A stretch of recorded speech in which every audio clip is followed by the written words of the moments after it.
Ana, conta pra mim um pouco como que é o seu negócio hoje. Você trabalha principalmente com landing pages. Sim. Eu atendo infoprodutores que querem fazer a parte de estruturar o curso deles, tanto na área de membros, mais para a parte voltada do design e landing pages. Mas você ajuda eles na parte da estratégia também, tipo de criar o produto, pensar na estratégia do lançamento? Ou só fazer tipo a landing page, a página do evento ou algumas artes para o evento? Não, hoje eu ofereço, se ele quiser fechar a parte do design, eu fecho a parte do design, mas também se ele quiser tipo uma consultoria, uma ajuda na parte de estruturar o curso, eu também ajudo nisso. Eu atendo algumas clientes da área de estética que quiseram essa parte e aí pego mais para ajudar elas na estruturação do curso. Como eu já estruturei meu curso, eu sei mais ou menos como me basear e aí eu ajudo elas nessa questão. Mas você curte fazer essas partes ou sua parada é fazer o design da página mesmo, pensar na identidade do evento? Não, mais a parte da identidade mesmo.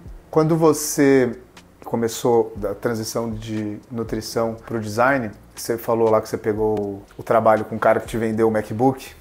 Você ajudou ele com o Instagram. Quando você começou, você não fazia isso, não fazia landing page. Não. Eu comecei com a parte de social media, né? Eu escrevia o conteúdo do cliente e fazia a parte de arte. Depois eu fui migrando. Na verdade, a primeira coisa que eu fiz foi aprender motion. Eu fui pulando em várias áreas até achar uma que Você chegou a vender motion? Vendi. O que você fazia? Eu já fiz... Pro cara do computador, eu fiz motion. Na agência que eu trabalhei depois, CLT, eu fiz alguns motions pros clientes deles.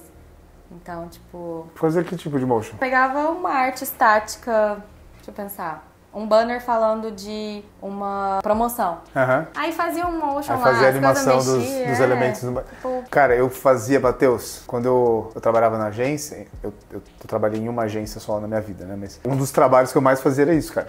Era ficar animando banner. E eu fazia onde? Eu fazia no próprio Photoshop. Tem uma ferramenta no Photoshop que é uma ferramenta de timeline, que é onde você cria os frames. E eu fazia, tipo, o box entrando, clique aqui, saindo.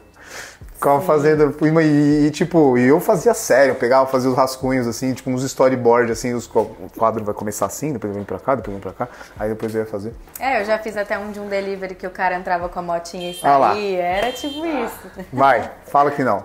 E aí, então você começou com isso, aí você... Aí depois eu fiquei mais só com a parte do design, porque eu não tava gostando da produção de conteúdo para várias áreas, né? Porque acontece que a gente tem que aprender de tudo e no final acaba não aprendendo de nada, né? Eu entendi que era o expert, que era a pessoa que tinha que me passar o conteúdo para eu fazer as artes. E aí eu fiquei só com design de posts.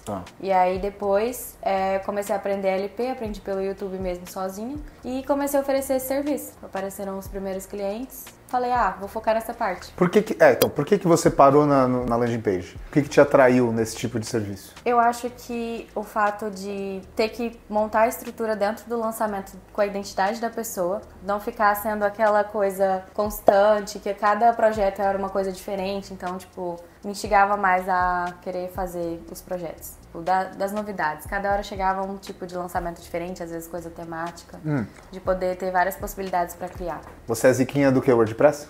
É. Ziquinha do WordPress. Elementor. Horrível. Olha lá a cara do Matheus. Nojento, Matheus? Nossa, horrível, cara. Horrível, né? Dá pra gente... Tem jeito isso aqui? O Webflow é bom, mas...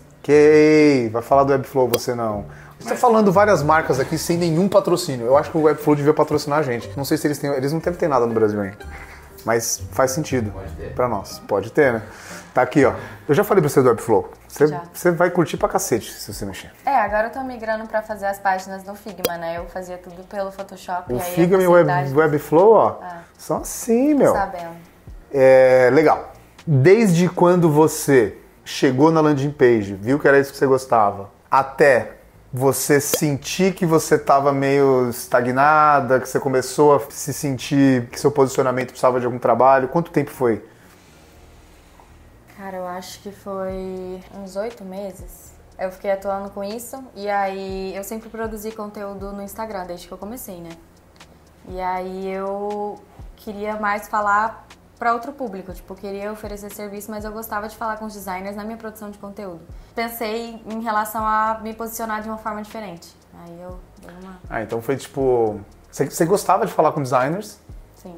só que você ganhava dinheiro vendendo landing page. gente tá falando do passado. É do presente, né? Você ganha dinheiro trabalhando com os infoprodutores, só que você gostava de produzir conteúdo para designers. Sim, eu gostava de falar com os designers, dessa interação da comunidade mesmo dos designers. E aí até criei um grupo no WhatsApp, e aí a gente troca ideia lá, todo mundo tira dúvida, e eu gosto mais dessa parte.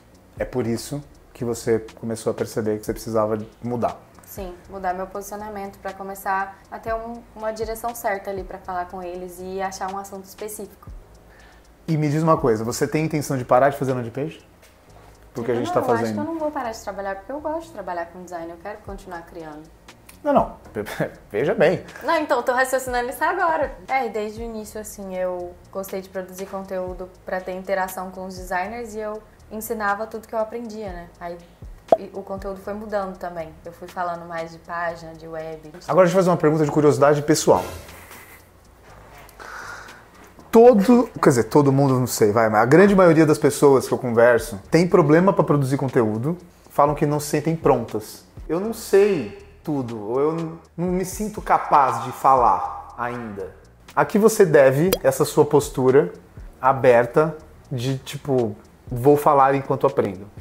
Eu acho pelo fato da minha transição mesmo. Tipo, eu não ia poder mudar isso. Eu não era designer, eu tava na nutrição, então as pessoas sabiam disso. E tudo que eu ia aprendendo, eu fui construindo a minha audiência, né? Foi vendo que era novidade pra mim e algumas coisas eram novidade pra eles também, pra quem tava começando. Foi meio que isso, assim.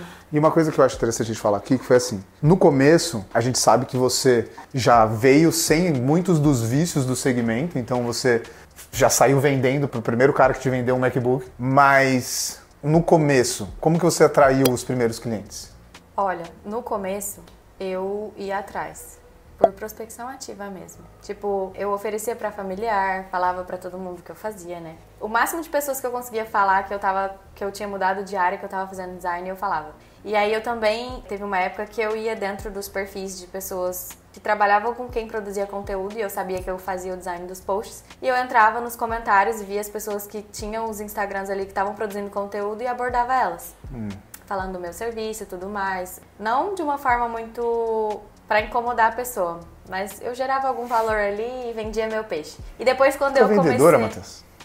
Vendedora nata. Depois disso, com a produção de conteúdo, as pessoas foram vindo.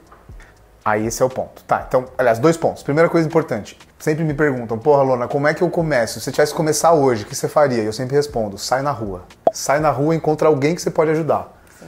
A Ana deu aula. Segundo ponto, conteúdo. Começou a atrair através do seu conteúdo. O conteúdo que atraiu clientes não era conteúdo para cliente. Não.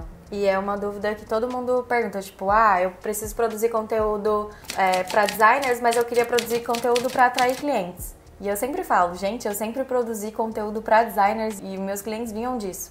Então, assim, os posts iam para explorar, eu patrocinava alguns posts no início, colocava, sei lá, R$30 num post que dava mais certo. Os clientes vinham.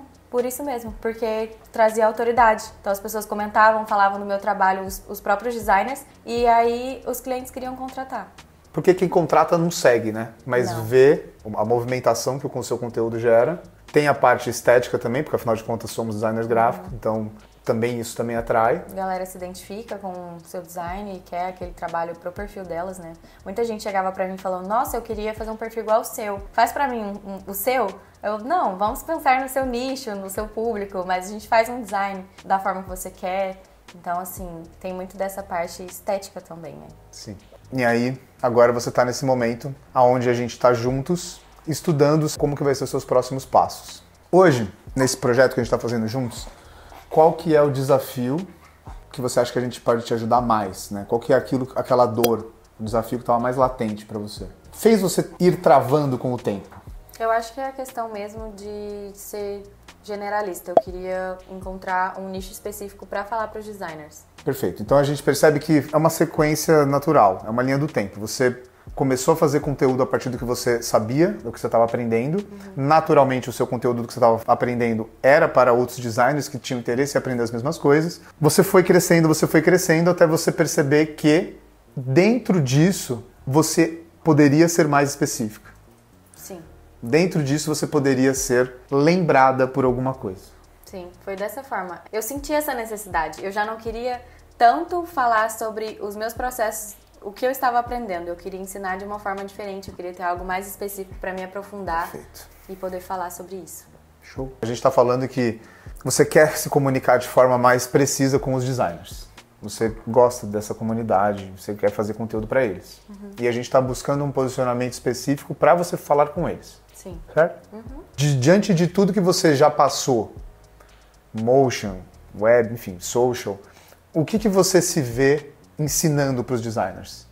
É alguma dessas coisas ou é simplesmente o processo de você se profissionalizar, o processo que você teve que fazer quando você fez a transição da nutrição para o design? Eu acho que é justamente isso. Aí eu cheguei num ponto de entender que o que eu conseguiria ensinar e o que eu gostaria de ensinar é eles passarem por esse processo. É de se profissionalizar, de estruturar o seu negócio. Tudo que eu tive que aprender pegando um pedacinho de cada coisa para formar um só. Sim. Então, assim, eu passei por várias áreas para encontrar a que eu mais gostava de trabalhar.